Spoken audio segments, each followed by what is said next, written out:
ladies and gentlemen, my name is Nick. World of Warcraft is dead. Really now? Have you not seen the huge drop in the subscriber count? 1.3 million subscribers are gone. Okay, I might have gone a little bit too dramatic there, but it is true. World of Warcraft has lost 1.3 million subscribers within the first 3 months of 2013. I was really surprised that so many people have cancelled this up.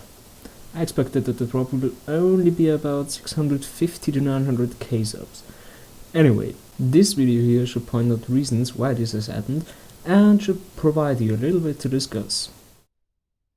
Let's take a look at the core points of the conference call first. Number 1. The biggest drop occurred in Asia. So this is not really a big surprise that Asians have unsubbed. According to Blizzard, the rising competition of free-to-play MMOs has been the main reason. Let's see if that is true. Following free-to-play MMOs have been released or have launched a beta in 2013 thus far. Path of Exile, Ragnarok Online 2, Dragon Saga and Dragon Knights Online. At least Path of Exile is a game where I would say that's a reason to leave WoW. So this point is kind of true. But I think there is another hidden reason as well. Okay, actually there are two reasons, but one ties quite nicely into the other. It's the different ID system of 10 and 25 man, as well as the 4D ID reset. Seeing an instance up to 6 times a week can be really dull and boring. We have seen it with TOC and ICC in Wrath, and although Asians do have tougher raids, it could really get boring really fast if you get the same content shoved into your face week in, week out. Secondly, Blizzard expects to have less subscribers at the end of the year. Well, this is shocking, isn't it? Seems like some kind of 7th sense for realism has come into Blizzard's minds. I would almost go so far to bet that this will happen. The only thing I hope is that Blizzard still tries the best to keep the drops as small as possible. Number 3. Blizzard is going to work on improving the experience for returning players. Improving the experience is always a good thing, but I have to question how they want to achieve that one in particular. I hope Blizz does not make wrong conclusions like, the experience will be better if we make catching up even faster. That might go horribly wrong, and I will tell you why later on. The last point on the list is that there has been less engagement by casual players. Well, that is pure irony. Theoretically, Mr. Funebre is one of the most casual-friendly expansion packs in the entirety of WoW. There are many ways to accomplish certain things, but it seems like the limitations, especially the dailies before 5.2, might have killed it for some people. After we've taken a look at the Blizzard's point of view, I will tell you some reasons why I think many people have left the game. First of all, gear matters.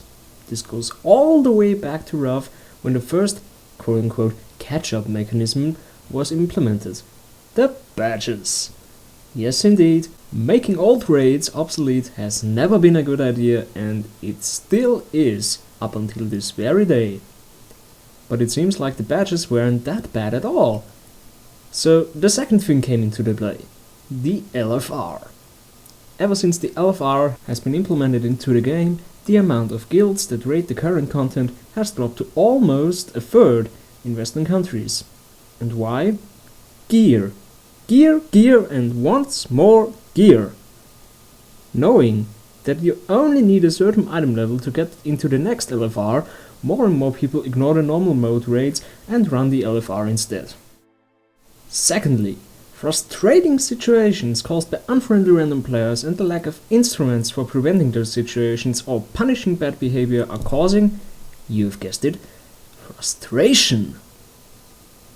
As I've said before, more and more people are running the LFR, so the possibility for having a bad behaving player in one's group is higher. But for once, it is not only the LFR's fault alone. You interact with players in every possible respect, and it could happen that in one of those situations you happen to have to deal with a bad mouthy player.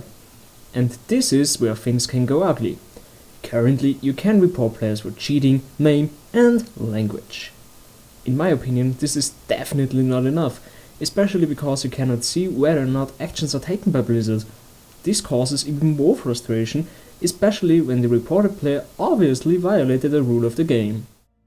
Thirdly, the increasing number of low-populated servers and the aggravation of the already bad situation with the implementation of cross-realm zones in their current form. Cross-realm zones. Theoretically, they do not sound bad, but in the current form they are more damaging than helping. Here are some points why. Firstly, on low-populated realms there is nigh on no economy. Most of the time there are only around 1000 overall active auctions in the auction house, and cross-realm zones do not help in that respect. Trying to have a certain number of players in one zone leads to more competition in terms of gathering professions. And guess what?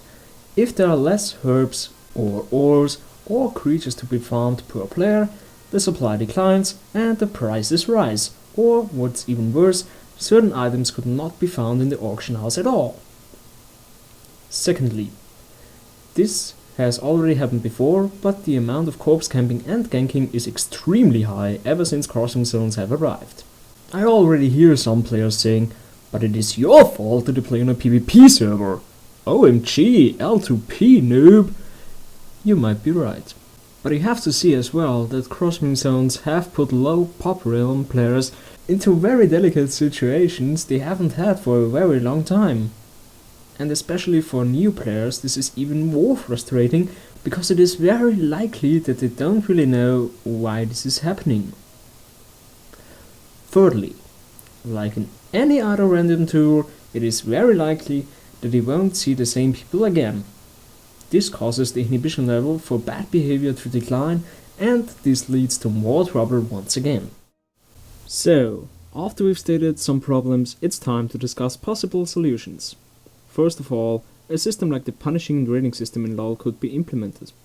To be fair, the positive rating system can be left out, but the punishing system, especially the mechanism of the tribunal, is a widely approved system, and I'm of the opinion that a similar system could help in preventing and fighting toxic behavior.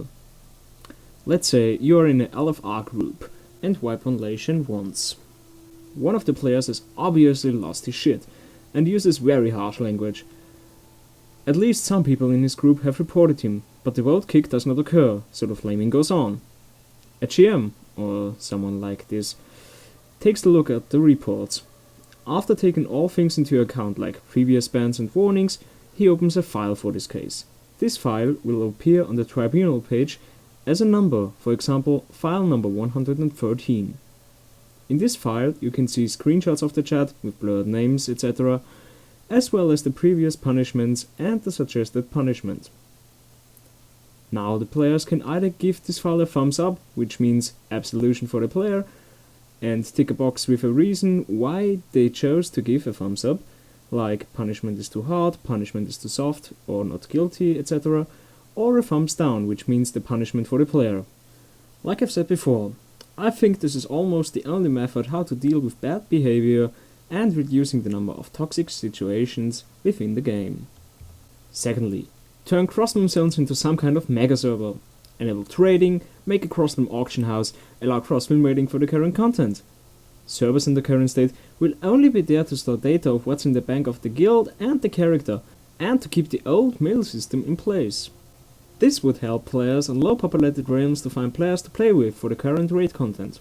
It would also solve the problem with the economy of many servers. If Blizzard is going to enforce this, I'd only have one plea. Please try to make herbs and ores in a way that they are unique per server. Let's say you are gathering a herb. After you've done that, no one else on your server is able to gather this herb until it respawns, but at the same time, herbalists from other servers are able to gather it. Doing that would balance the gatherables, is that even a real word? Well, anyway, it would balance the gatherables to player ratio. One more thing. If you really are trying to implement a crossbow auction house, please make an overhaul of the auction house interface as well. It would really help. Thirdly, make a complete overhaul of the LFR. Like I've said before, gear matters. If you want to have more people to raid normal and heroic mode, you should try to make it interesting again. Currently, almost all raid bosses do the same things on every difficulty level. Although you have to handle the abilities differently, it is still the same voice acting, the same art assets, the same items that drop, at least from the looks. If you use different art for the LFR, normal and heroic mode, it will make them a little bit more unique and interesting again. And please, Blizzard, don't make the old raid content obsolete. In the current LFR you get loot from heroic difficulty level epics from Mogoshan worlds. Why? Hell, you can even get 522 item level epics just by running the LFR. That's mind-boggling. I mean, let's face it, you open the LFR way later than the normal mode, that's okay, but it is still too soon to hand out epics that good. Currently I have absolutely no desire in running normal mode Throne of Thunder. Why? Because I know that in some months I will get way better items handed to me via the LFR, and I'm pretty sure that I'm not the only one thinking that way. So, now you've heard my opinion, let's see what is yours. If you have something to say, leave a comment below this video. And with that said, I'm done. And I shall see you guys next time.